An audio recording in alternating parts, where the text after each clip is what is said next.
I'm not the best at anything. I'm not gifted. I'm just driven. I'm a guy that came from nothing. Anybody's capable of doing shit like this. Anybody. And I sat in that tub. She put the water on me. She called my mom up. And my mom was dating a doctor at the time. The doctor said, you need to get him to a hospital now. She came back in. All I wanted to do was call Chris Costner on the phone, the race director of Badwater, and say I can get it. So she said, I'm taking you to the doctor. I said, no, let me sit here and enjoy this pain. She said, what are you talking about? I said, you know, I need to go to the doctor. I realized that. But I never thought it was humanly possible to do what I did. I went 70 miles. And at 70 miles, I was dead. I was at 100%. What I thought was 100%. I went 31 more miles after being in the worst physical shape I've ever been in my life. As I sat in that tub and the waters hit me, it was the most amazing feeling of accomplishment.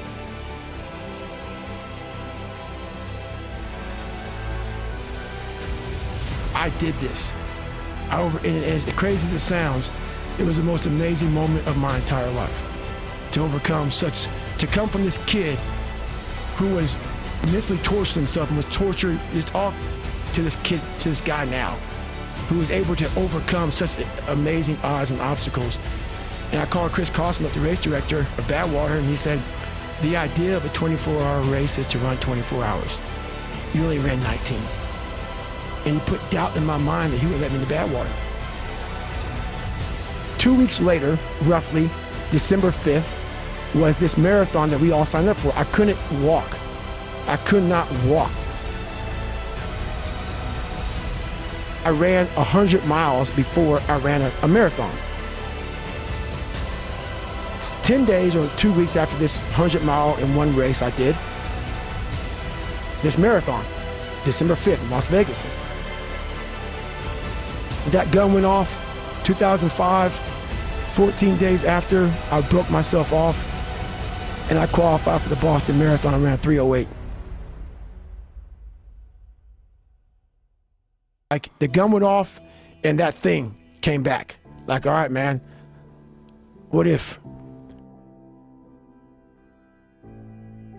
And then I went to the Hurt 100, race in Hawaii, 26,000 feet of climbing over 100 miles. Probably one of the top 5 hardest 100-mile races in the world. Out there and got through the race. Did it in 33 hours, was the 9th place finisher, and I qualified for Badwater and got in. I went on to lose weight and train hard, and I got 5th my first year and went back my second year and got 3rd. I'm not the best at anything. I'm not gifted. I'm just driven. Out of the 100 men that go into war, 10 shouldn't even be there. 80 of them are just targets. 9 do most of the fighting. 1 is a warrior. I saw it going through training. I saw it everywhere I went. There's so many people who just show up to life. There's something about talking to a guy like you that a lot of people hope that you're going to say some magic thing that's going to click in their brain. What you're saying is that you have to do those things. You have to suffer. You have to live in it. You have to be comfortable in it. And then maybe some of that shit will help you a little bit along the way. See me now as the guy that with his shirt off who can do 4,030 pull-ups in 17 hours, who can run 205 miles in 39 hours, who can do all this crazy shit. But what they don't understand is they don't understand the journey that it took me to get to this point. And what got me to this point was I was just the opposite of what I am today. I was that guy who ran away from absolutely everything that I got in front of me. I wanted to quit so badly, but I quit everything in my life. I copied through school. I wanted to prove people wrong. And so here I am in this Air Force program, starting to get a little more confidence, but this water was kicking my ass. And 6 weeks into the program, the doctor gave me a blood test and realized I have sickle cell. So they put me out training for a week. And when you go from being very uncomfortable in that water situation, and then now you're comfortable, and I'm sitting back watching the guys drown. I'm not part of the activities anymore for this week. I didn't want to get back in that damn water again. So the fear overcame me, and all my insecurities from my dad, from this small town, from everything started coming back. Me not wanting to go back in that water, the doctor called me back up. I thought I was going to get like a medical kick out of the military. So no quitting for me. They'll kick me out so I can have some pride. The doctor said, no, man, we could put you back in the training. And the sergeant said, hey, you got to start from day one because you missed, that week of training. And I broke. I couldn't imagine going back through that again. And I pretty much quit. Even though they gave me a medical, I quit. So from the age of 19 to the age of 22, I went and did a job called TAC-P, where you control fast movers behind enemy lines. Cool job, but there's no water. I was afraid of the water, so I avoided it. And I gained 125 pounds in that time frame. I went from 175 to almost 300, to 297 was my heaviest. And I started finding things that was comfortable. And the more things I found comfortable, the more uncomfortable my mind was. Because that voice I was telling you about, it always was there. I was just trying to avoid that conscience. I wanted to be left alone from that conscience, and it wouldn't leave me alone. So I got out of the Air Force, and I started working for a job called Ecolab, where you spray for cockroaches at 24, and spraying at different Steak and Shakes, Red Lobster, whatever, from 11 o'clock at night to 7 o'clock in the morning. And what changed, I came home and watched this Discovery Channel show, Class 224. I came home from Steak and Shake. I sprayed it down last, get a big old large 42-ounce shake, walk across the street and get a box of mini donuts from 7-Eleven, and I would drive home for 45 minutes. This big old fat guy. I was watching these guys going through Hell Week, Class 224, and these guys ringing the bell, quitting, dropping their helmet down, rolling out. A lot of guys just leaving. And it made me reflect on my fears, my insecurities. And I saw real men, what I thought were real men who were staying, who were overcoming adversity, who were overcoming all these different things that I had blamed so many fucking people in my life, my dad, my mom for not being there. Everybody was to blame. My learning disability, my skin color, me being everything. And so I sat there for a while and I was like, I've got it. No one's gonna fucking come to help me. No one's gonna fucking come to help me. It's fucking me against me, period. And so I had to man up.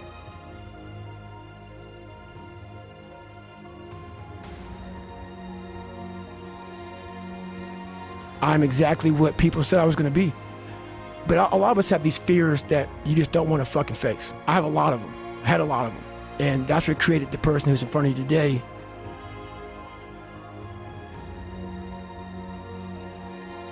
I had two options: to either be that 300-pound guy who sprayed for cockroaches and made $1,000 a month, and at 24 years old, knowing when I'm 50 fucking years old, I can reflect on this and think about what guy I never became, or I can totally just sack it up and fail and fail and fail until I succeed.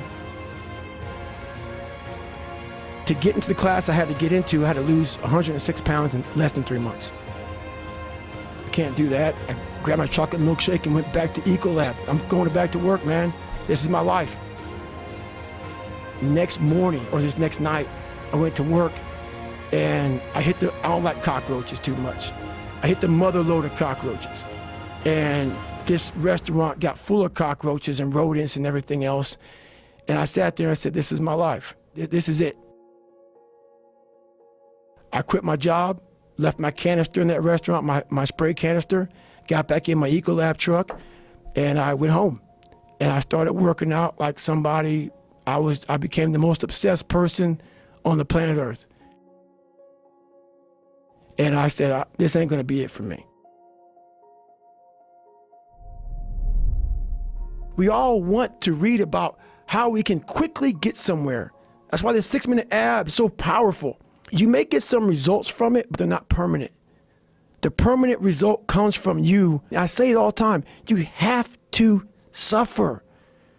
You have to make that a tattoo on your brain so when that hard time comes again, you don't forget it.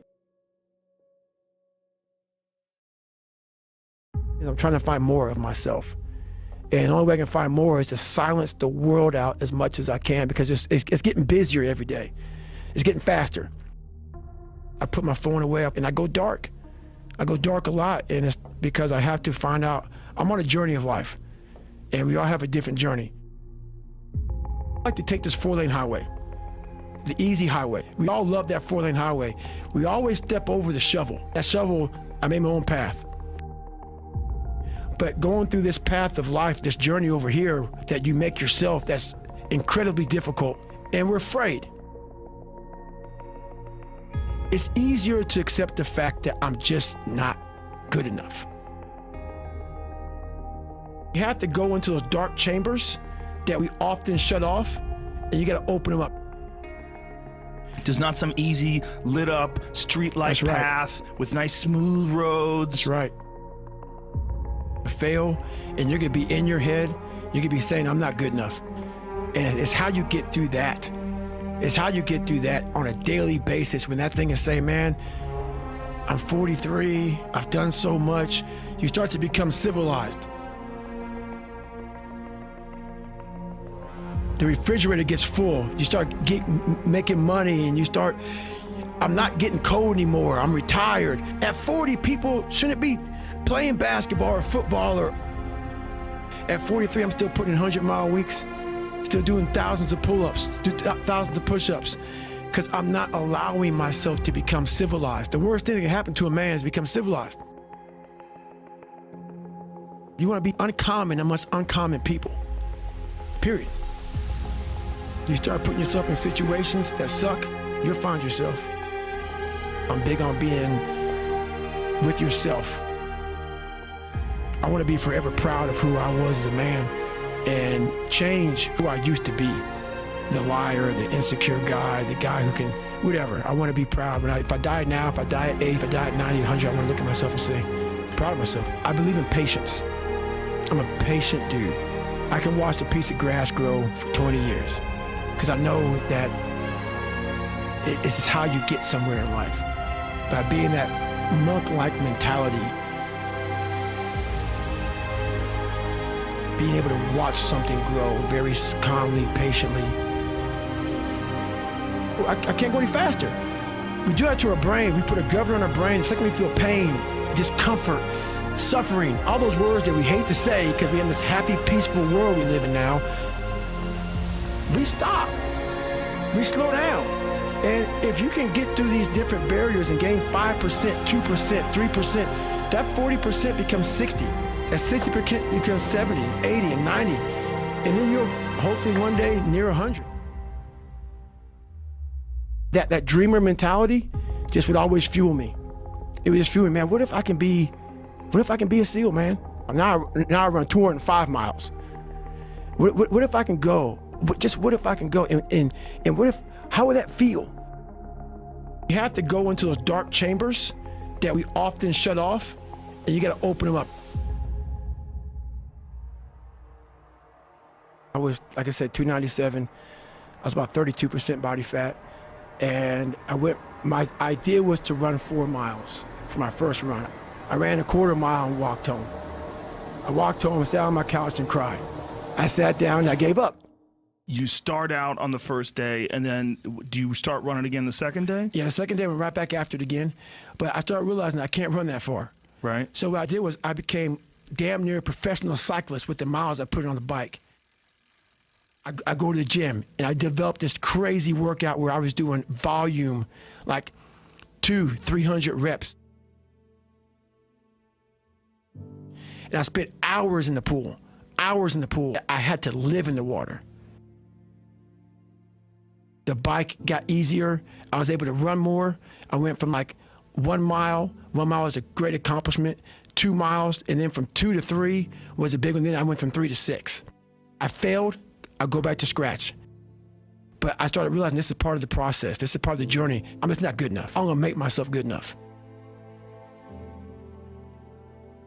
When we have bad times in life, even the hardest person in the world, we forget how badass we are during that hard time.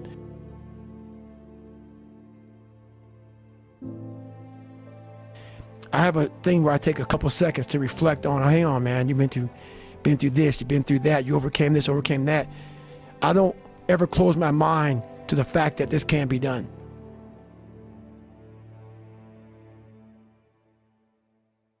I've quit several things. I know what's on the back end in quitting. I wanted to be a man that detests mediocrity.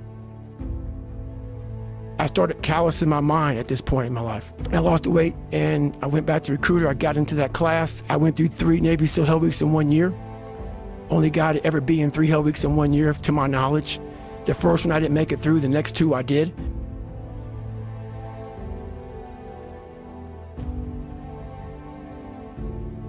And I started opening different doors that I didn't think were even there, that I didn't think even existed.